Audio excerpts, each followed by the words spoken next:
Assalamualaikum warahmatullahi wabarakatuh. Perkenalkan, nama saya Deka Muhammad Bahri dari Universitas Wanita Internasional, Program Studi Sains dan Teknologi, Prodi Informatika, kelas Informatika 1 atau IP 1 dengan NIM 105222002. Video ini saya buat untuk melengkapi salah satu tugas mata kuliah Hukum dan Kebijakan Teknologi yang diampu oleh dosen Ibu Diah Pujiastuti SHMH. Di sini saya akan mempresentasikan materi yang telah saya rangkum hasil adaptasi dari buku yang berjudul Hukum Acara Pidana dan Hukum Cyber. Untuk mempersingkat waktu, marilah kita masuk ke dalam materinya. Baik, sekarang kita masuk ke dalam materi Hukum Acara dan Hukum Cyber, Hukum untuk Kejahatan Digital. Untuk yang pertama ada pengantar umum. Hukum pidana modern mencakup dua aspek penting, yaitu hukum acara pidana, aturan formal proses penegakan hukum, yaitu aturan formal dan prosedural dalam proses penegakan hukum pidana, mulai dari penyelidikan hingga eksekusi. Kemudian ada pidana cyber atau cybercrime, kejahatan berbasis teknologi, yaitu bentuk kejahatan yang memanfaatkan teknologi informasi dan komunikasi serta sistem hukum untuk menanganinya. Kemudian ada pentingnya adaptasi hukum terhadap kejahatan digital yang dimana perkembangan teknologi menuntut sistem hukum untuk beradaptasi karena kejahatan tidak lagi hanya terjadi di dunia fisik tetapi juga di dunia maya. Oleh karena itu, buku ini penting untuk menjadi dasar pemahaman bagi mahasiswa hukum, penegak hukum, dan masyarakat umum agar memahami dinamika penegakan hukum di era digital ini. Hukum acara pidana. Apa itu hukum acara pidana? Hukum acara pidana itu mengatur proses penegakan hukum pidana dari awal hingga akhir. Jadi, hukum acara pidana adalah cabang hukum yang berfungsi sebagai alat untuk menjalankan hukum pidana material. Tujuannya adalah menjamin hak korban dan terdakwa serta keadilan hukum, yang dimana menentukan bagaimana cara menegakkan hukum pidana terhadap pelaku kejahatan, memberikan jaminan hukum terhadap hak-hak terdakwa dan korban, menjaga agar proses hukum berlangsung adil dan transparan. Dan untuk ciri-cirinya sendiri bersifat formil, aparat hukum aktif, penyidik, jaksa, hakim, dan lindungi HAM. Jadi bersifat formil itu mengatur tata cara, bukan substansi kejahatan. Terus melibatkan peran aktif aparat hukum, penyidik, jaksa, dan hakim. Kemudian kan ada memiliki asas-asas hukum yang melindungi hak asasi manusia. Selanjutnya ada dasar hukum acara pidana. Hukum acara pidana di Indonesia memiliki dasar hukum yang kuat dan berlapis, yaitu Undang-Undang Dasar 1945, Landasan Konstitusional Perlindungan HAM Pasal 28I Ayat 1, menjadi dasar konstitusional dalam perlindungan HAM. Pasal 28I ayat 1 berbunyi menyatakan bahwa hak untuk hidup, hak untuk tidak disiksa, hak kemerdekaan, pikiran dan hati nurani, serta hak untuk tidak dituntut atas dasar hukum yang berlaku surut adalah hak asasi manusia yang tidak dapat dikurangi dalam keadaan apapun. Kemudian ada KUHP atau Kitab Undang-Undang Hukum Acara Pidana, UU nomor 8 tahun 1981. Yaitu mengatur secara lengkap proses penegakan hukum mulai dari penyelidikan, penyidikan, penuntutan hingga eksekusi putusan. Membuat prinsip-prinsip peradilan pidana modern seperti hak atas pendampingan hukum, hak untuk diam dan tidak membela diri sendiri, larangan penyiksaan dalam proses penyidikan, proses yang jujur dan tidak memihak.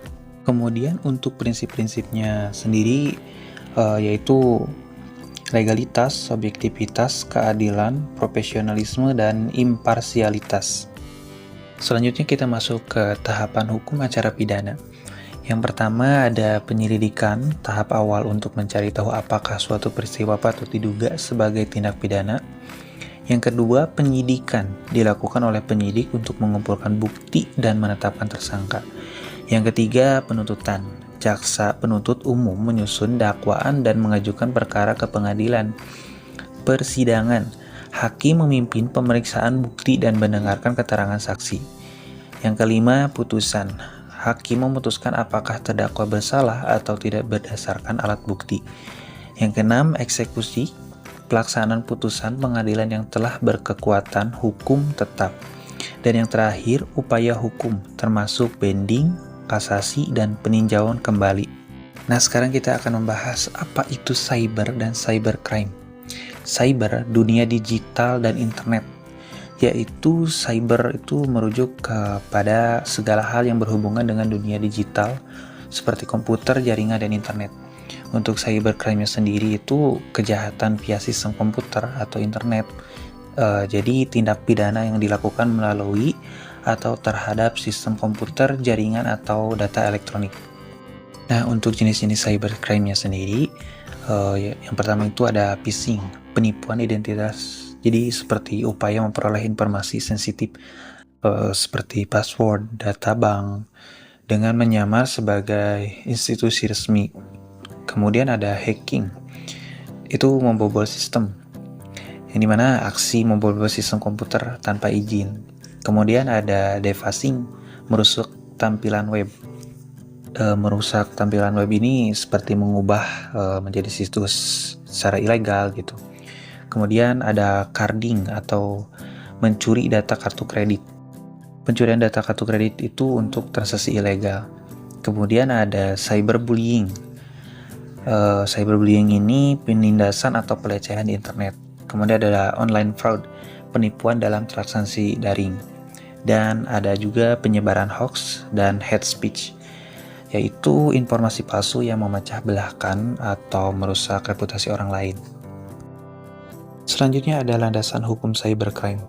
Yang pertama UU ITE nomor 11 tahun 2008 dan nomor 19 tahun 2016 mengatur tentang informasi elektronik, transaksi elektronik, dan perbuatan yang dilarang.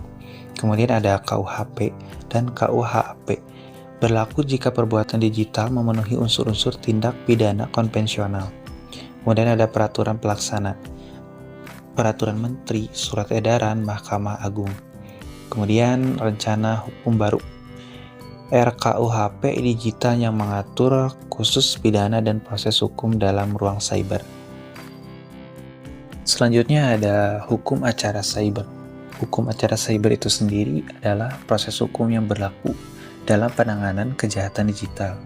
Nah, untuk tantangannya, identitas pelaku sulit dilacak, bukti bisa dihapus, proses pembuktian juga rumit. Nah, untuk solusinya ada digital forensik, pelatihan aparat, dan juga kolaborasi internasional. Studi kasus, kita bandingkan antara konvensional dan cybercrime, dan kita mengambil contoh sederhananya. Untuk konvensional itu sendiri seperti pembunuhan, narkoba, dan penganiayaan. Sedangkan cybercrimes ada hoax politik, penipuan online, dan serangan ke sistem data pemerintah.